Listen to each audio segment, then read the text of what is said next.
Roller Coaster Tycoon 2 is one of my favorite games to just unwind to and forget about my problems. I'm going to show footage of the original Roller Coaster Tycoon 2 and its mod Open Roller Coaster Tycoon 2. If you want some element of challenge, you can try to manage your park with limited funds, but you also have the option to build your own theme park with unlimited money, and you can build your own custom roller coasters and make gigantic roller coasters and give your theme park a certain theme, like a beach theme or a lake and forest theme or other various themes. It's so relaxing to see the roller coasters you design in action, as well as the other rides that you build, and hearing the people scream when they're riding the roller coaster. It's just relaxing seeing people happy in the theme park you created. Being a fan of Babylon 5, some of the Star Trek series, and some of the Star Wars stuff, it was going to be hard for me not to like the Mass Effect series. Mass Effect 2 has planets with amazing atmospheres and it refines the gameplay, so the gameplay is better than that of the original Mass Effect. And in my opinion, the story is better, although some people don't like how the RPG elements have been streamlined a bit. But being like many other BioWare RPGs, you can make story and dialogue choices and create romance. If you want, you can play the game as a third-person shooter, but on the harder difficulties, it's more beneficial to play the game as an RPG and using strategy. The female characters, Miranda and Kasumi, are very easy on the eyes, and like I said, the alien worlds in this game have amazing atmospheres, and if you like sci-fi stuff, and I love anything to do with space and aliens, so this game is soothing and relaxing for me to play. When Warcraft 3 was released in the early 2000s, I absolutely loved it. And I can still sit back and relax to it when I play it today. For its time, its 3D visuals were great for an RTS game. It has a colourful style, and what made me love the game back then and even now is the heroes system. The heroes are the main characters, but they're given RPG abilities. They can level up so many levels per mission. They can use various abilities, hold and use items. They can equip accessories to improve their stats. And of course, they are much stronger than the normal units. So yeah, the heroes play a big part in winning missions. I also like the way the heroes glow, but I also like other units, such as the Orc Raiders, whom ride wolves and they carry giant bladed swords which can slice through buildings, but they're not as great against enemy units. Even though the story isn't original, it's well presented, and the four factions are diverse and fun to use in their own way, such as the orcs have brute strength, the undead are an army led by demons, and they use big numbers because in the story it says anyone who dies becomes an undead because they can reanimate your corpse. The night elves can use stealth, and I like the way they can uproot buildings and use them as giant melee fighters. And the humans are solid all rounds with their technology and armor. The original Blade Runner is one of my favourite movies to relax to. Its neon lit, cyberpunk noir style, it's just so relaxing. Same goes for its music, and the music from the movie is in this game. Anyways, this game is a point and click adventure game, and you need to search for clues, examine clues, and do a lot of detective work. Zubin was the first Nexus 6 I'd come up against. There was something in his eyes, an almost primordial desire to live. Most of the 3s, 4s, and 5s I'd seen would just give up when you had them. But these 6s, they were a whole other breed.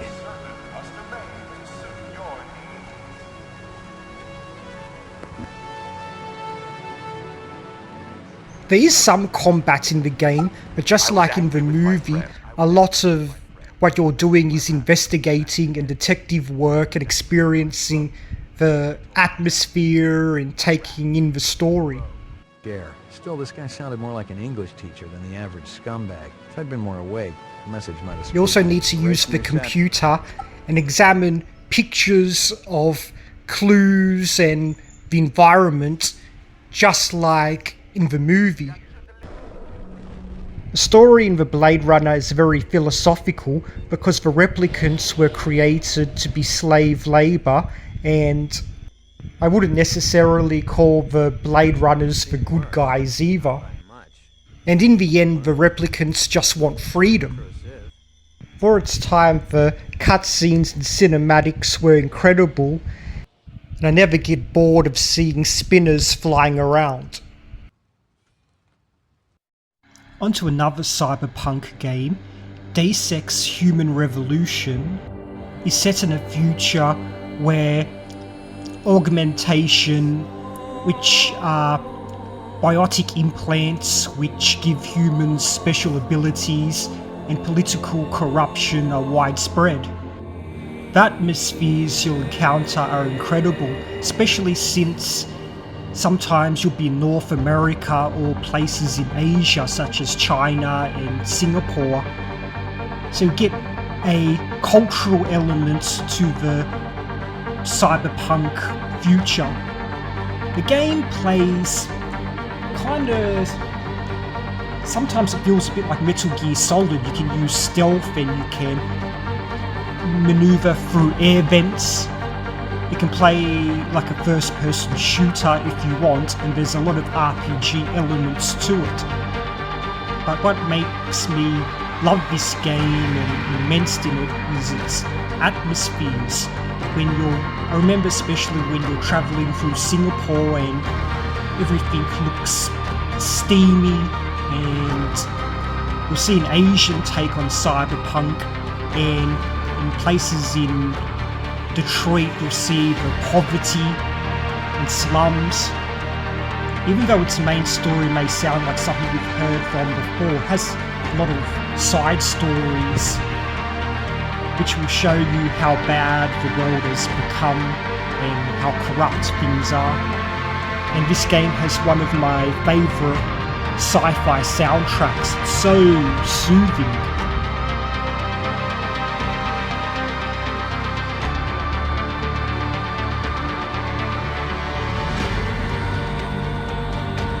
Infamous Second Son is an open world game I can sit back and relax to.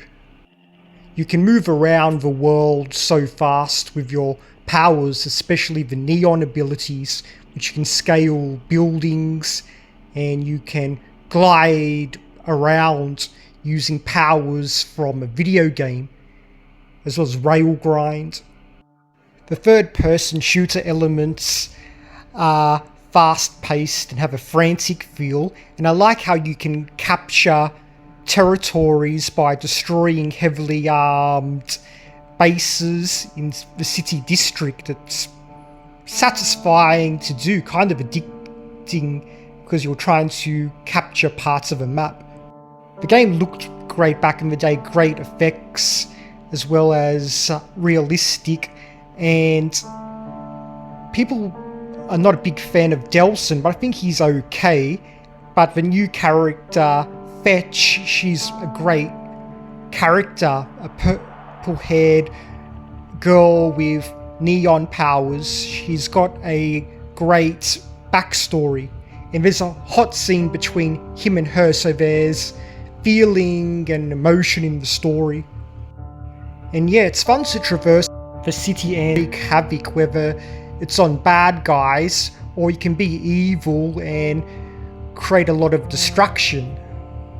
Believe it or not, this was my favourite game released in 2014. People say it's because 2014 wasn't a great year for video games, but I will say Infamous Second Son was one of my favourite action-adventure games of the 8th gen. Even though I don't normally play racing games, I grew up in a car-loving family. My father was a Ford manager for Ford Australia for over 40 years. So like many Australian families, we had the family tradition of watching the Bathurst 1000, and the endurance races are the main reason why I find this game relaxing to play. The B-Spec mode allows a co-driver to drive for you. You can tell the co-driver what to do, I guess kind of like a team manager does on the radio. But yeah, there's endurance races that are 24 hours or hundreds of laps. But having a co-driver makes it more fun because your co-driver can still make mistakes that can cost you a race, or you can choose to drive yourself and make yourself get tired. But of course, you can just pause the game and you can fast forward it to 3 times speed. It was fun using the V8 supercar Ford Falcon in some of the endurance races. But yeah, the game has lots of races for cheap mass production cars and for supercars. And even though Gran Turismo games came out after this game with more realistic physics and better graphics, many people, including me, say Gran Turismo 4 is the best Gran Turismo game because it has the best career mode. The career mode in Gran Turismo 4 is structured kind of like I guess almost like a story. You go to different regions of the world and each race feels like it has a purpose behind it. After the first time I played through Yakuza 4, I played through it again immediately another 2 times. Its story captivated me, and its fictional version of Tokyo was very addictive to experience. Its story is emotional and has good plot twists, so I won't spoil the story. But I will say you'll care about the characters are inspirational, the story has a bit of romance. There's so much to do when you're exploring. You can spend over 100 hours doing mini games, visiting hostess clubs, going to convenience stores and buying the items you'll expect to find in Japan. The game has RPG elements. You can use the food items for healing. You can level up the 4 playable characters that you'll need to play as at some time in the story. The combat is so satisfying and fluid. The styles they use are very diverse but very fun to use. The city is full of atmosphere and full of side quests. Some of them are very quirky, such as a women's underwear thief. Some of the mini games include arcade style games and table tennis, where you stare at a pretty Japanese woman's breasts and do a power shot. This game captivated me, and like I said, I played through it 3 times back to back because the characters are inspirational, the gameplay is so fun, and the world is full of atmosphere and fun things to do. Shenmue 2 is a very spiritual experience. It's set in the 1980s, and the story is a Japanese guy is after the man who murdered his father, and he tracks the guy to Hong Kong. While he's in Hong Kong, he has to get involved with some gang members as a way to survive, and he learns spiritual lessons about why revenge will lead to destruction, and he even goes to a Taoist temple to improve his martial arts. And other spiritual things in the story include dreams Ryo has been having that link with a teenage girl who lives in the countryside, and legends of ancient treasure come into the story. I like the busy atmosphere and the rustic feel. Hong Kong, especially the district Kowloon, are some of the most densely populated areas in the world. In the game, I liked going off the main path and just exploring markets and talking to random people, and the random people always have something interesting to say. You can go inside most of the buildings you come across. When you go into an apartment, you can go in many of the rooms and search people's belongings, listen to messages on an answering machine, and get an idea of the type of person who lives in the apartment. Sometimes the person will be inside the apartment. The combat in the game is a lot like Virtua Fighter, and like I said, I just love exploring. People say that the game makes you feel the warmth of Asian culture, especially when you're travelling through the markets and hearing traditional Chinese music playing. The game has a day-night cycle, random weather, and a very 80s feel to its atmosphere. When you go to the rural area, it's very peaceful there. In the rural area of Guilin, the people live a very traditional lifestyle. Just like Yakuza 4, Shenmue 2 was developed by Sega. And Shenmue 2 is full of very likable characters. Wind Waker is still my favourite Zelda game until now. I find sailing around the world relaxing, and it reminds me of the movie Waterworld, where the world is flooded, and when you do find land, it can feel very rewarding when you scavenge the land for heart pieces and bottles and rupees. I actually love the tropical theme for the world. Now, what is the Wind Waker? It's a magical wand that can change wind direction. It can also take Link to different places in the world. So the Wind Waker is important for sailing and for puzzles when you can glide using the Deku Leaf when you're in dungeons or when you're just exploring islands. The controls for the game are very tight and still hold up for modern standards. There was a big step up in the tightness of the controls of Wind Waker compared to Ocarina of Time. The game is on the easy side. It can be made even easier when you find heart pieces and bottles and fairies to revive you. But it's still so much fun playing this game. Exploration, sailing are the name of the game, and unwinding.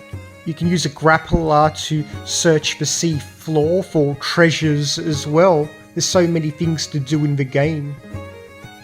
Sure, you could beat the story easily, but it's fun just to go out and explore, and sailing a flooded world was very relaxing.